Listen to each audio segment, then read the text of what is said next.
And welcome back to another Pokemon Team Creation series. I was about to say Dragon Ball Z, what if? I just did that yesterday. Pokemon Team Creation series video. This one comes to us from Eric, who asked the question. You're asking me to get through a lot of the Z fighters, so let's go with future Trunks' Pokemon team. Now, there are definitely a couple obvious ones on this team. I think when you're talking about a future Trunks Pokemon team, you gotta get a couple of the obvious ones out of the way. Let's get one immediate one right out of the way right now. Honedge is on the team because Trunks' sword is kind of iconic. Like the man, that was one of the big things that stood out to him. Apart from his purple hair, the giant F-off sword on his back. Also, when you're talking about time traveling, there really isn't any other Pokemon we can talk about except for Celebi. With the Paradoxmon, you can kind of make that argument, but the problem is the Paradoxmon technically aren't time travelers. They're displaced from their time, and due to like irregularities with time, are kind of in there. Plus, they're called Paradox for a reason. They're technically not supposed to exist. So it's odd. Like the time travel theme of Scarlet and Violet only ever shows up really near the end of the story. And even then, it's not anything amazing.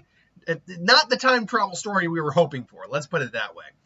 I've heard better ideas, like the idea that you have a device that lets you actually move back in time traveling's too common, and you have to actually fight gyms both in the past and in your present, or in the future, depending on your version. And like half of the different gyms would be in the past / future, half of them would be in your present, and you would find different Mon depending on what era and time you're looking at because of different evolution. Like that's a much cooler idea than what they did in Scarlet and Violet, and I really liked Scarlet and Violet. Anyway, so those are your two obvious Mon out of the way. But now let's actually get into a couple that maybe aren't as obvious. So, speaking of Paradox Pokemon, this is a great segue. There is one on the team, and it's the one that, if you think on it a bit, makes the most sense. Of the Paradoxmon, it had to be an Iron. It had to be a Violet one, because those are the ones from the future, which is where Trunks from. So, looking through there, I'm like, okay, which one of these makes the most sense? And when it ultimately came down to it, it came down to one, and that's Iron Valiant. Now, Iron Valiant definitely, you want to talk about a Mon that just, it looks cool, but the idea is that they combined both Gardevoir and Gallade together, and I'm going to be very honest, I don't see that. Like, I'm mostly just seeing a Gardevoir with a blade staff. That's it. That's all I'm seeing. But that's neither here nor there. The reason for it is it is a warrior. It's a fighting type. I knew I needed a fighting type on the team, which this and one other one made the team for the fighting type. Because when you're talking about Dragon Ball Z, all the characters are pretty much martial arts and fighters, so you need fighting types on the team. But the Fairy also gives away to the fact that, no, it ultimately is a good individual. It's much like Trunks is. So, Iron Valiant made it onto the list. Speaking of which, the other fighting type is the other one. Is one of the other three of this group. And what I mean by that is it's Gallade. Gallade made it onto the team for a very different reason. Trunks is very much depicted as the good guy, but as the savior, as someone who's trying to be the hero and save the day. And Gallade is kind of like that. Gallade is the knight in shining armor to some degree. He is the hero. He's depicted kind of like he's the prince to the princess in many ways. And that's why his Mega form has a cape. He's like a superhero. So I chose Gallade for that reason. The Psychic type really doesn't come into any real... doesn't really come in any... way toward what's the word I'm looking for here? It doesn't come into Trunks' identity in any strong way. It's just there, and it's really there more for the fighting type. Now, for the last two, I wanted something to represent Super Saiyan and transformations. It just has to be there when you're talking about a character who is a Super Saiyan. On some level, it has to be there. And like with Goku, we had I think Infernape on there for Super Saiyan 4. I think that might have been on there for Vegeta.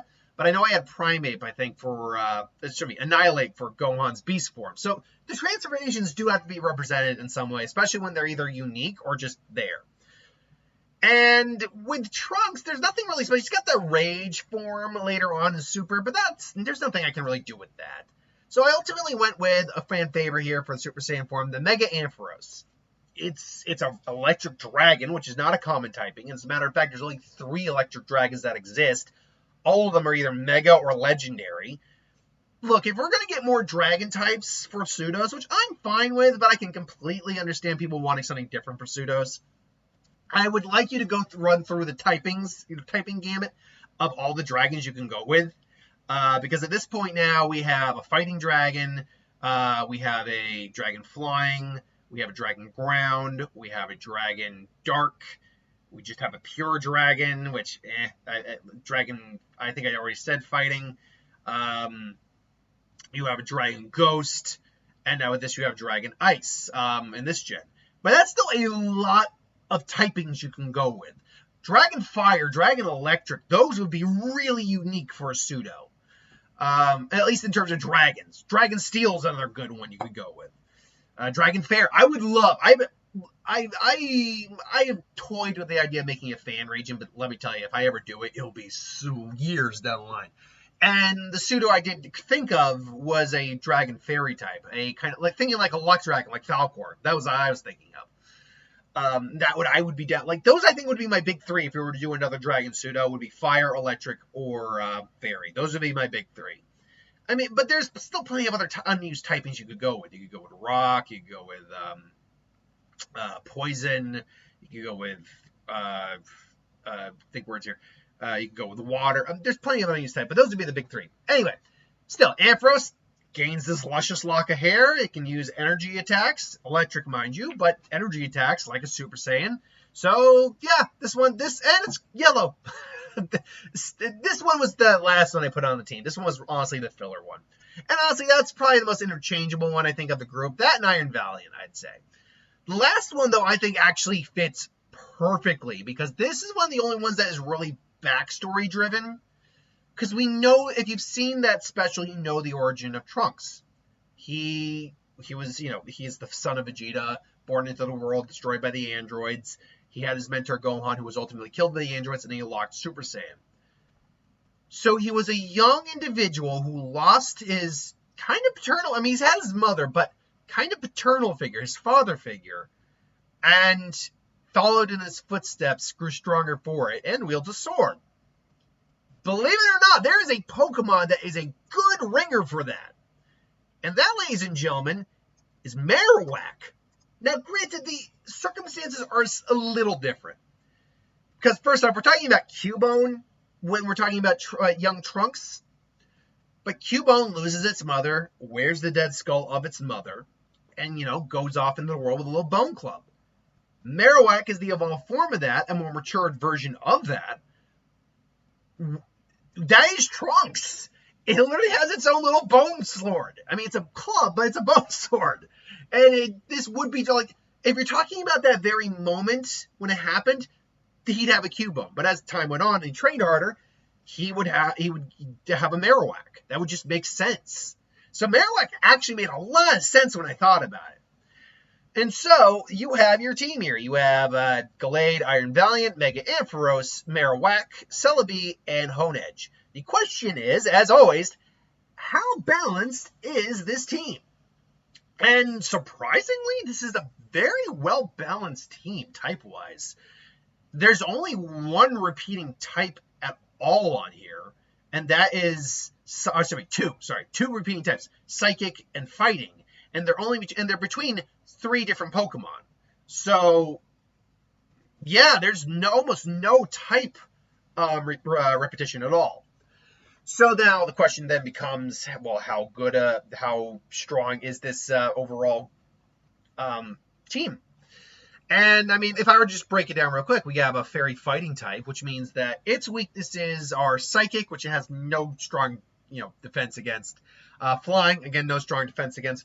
Poison, actually, if I remember correctly, I know Poison is resistant to fighting, but is Poison itself weak? Like, similar to how Ghost is immune to fighting, but not strong against fighting, is Poison strong against fighting, or is it that it's just resistant to fighting? I don't remember. Okay. Poison has a time to damage inflicted. Here we go. Yeah, it's neutral to fighting. Okay, but it's resistant to okay. So psychic though, that's still a thing. Flying, that would still be a thing. Poison would be a thing. Um, so yeah, it does still have weaknesses to be sure, but nothing that stands out over. Like, there's no ×2 weakness really at all. Thanks to the other two typings, they kind of just go neutral. And it has a supreme advantage over dragon types, steel types, rock types. Celebi being a psychic fairy, psychic grass. Yeah, okay. That one, Celebi's definitely got a problem here because it's got a weakness to fire. It's got a weakness to bug. It's got a severe weakness to dark. Ice is a problem. I know there's another type that's strong against grass. I can't remember it right off the top of my head here. Hold on. Ghost is a problem as well. Let's see here. Yeah, bug. Flying is a problem as well. So, and unfortunately, yeah, one of those types did intertwine there. So, flying is kind of a problem for this team just a little bit. Granted, in ground is also weak to flying by a big margin. Beyond that, though, I mean, you do have two mon that are weak to fire types, two mon that are weak to ghost types. You have, let's see, fighting psychic. You have a mon that really doesn't do good against ghost types. Actually, so yeah, I would say ghost types and flying types would probably be the biggest problem this overall team has. But that's it. I mean, each mon has their own individual weaknesses to be sure, but there's no, apart from those two, and even then, it's not that big an issue. I think the biggest weakness type-wise the team has, half the team does have a severe either weakness or vulnerability, just doesn't do well against ghost types. Now, obviously, taking move tutors into the consideration, you can work around that. But ultimately, this would be the team for Trunks, I think, and it's not it's not a poorly balanced team at all. And all of these are actually fairly take Honedge out of the equation real quick. All of these are pretty much fully evolved mon. Honedge, theoretically, if Trunks ever did upgrade it to an Aegis Slash, would be an invaluable member on the team. You got a Mega Evolution there. You got technically, yeah, it's close to Pseudo in terms of Iron Valiant. Fully evolved, third stage evolution, a mythical. So yeah, you actually have a very balanced team here overall. But that's ultimately up to you for the user of this team to decide overall. That is, in my opinion, though, the Pokemon team for Trunks, Future Trunks. Let me know in the comments below if you like this team. If you dislike this team, let me know who you would choose what you would choose differently on this team. But thanks for watching. Hope you enjoy. Like, comment, share, subscribe. I got a what if to do, and I'm also going to check the box office while I'm setting that up. So, see you later.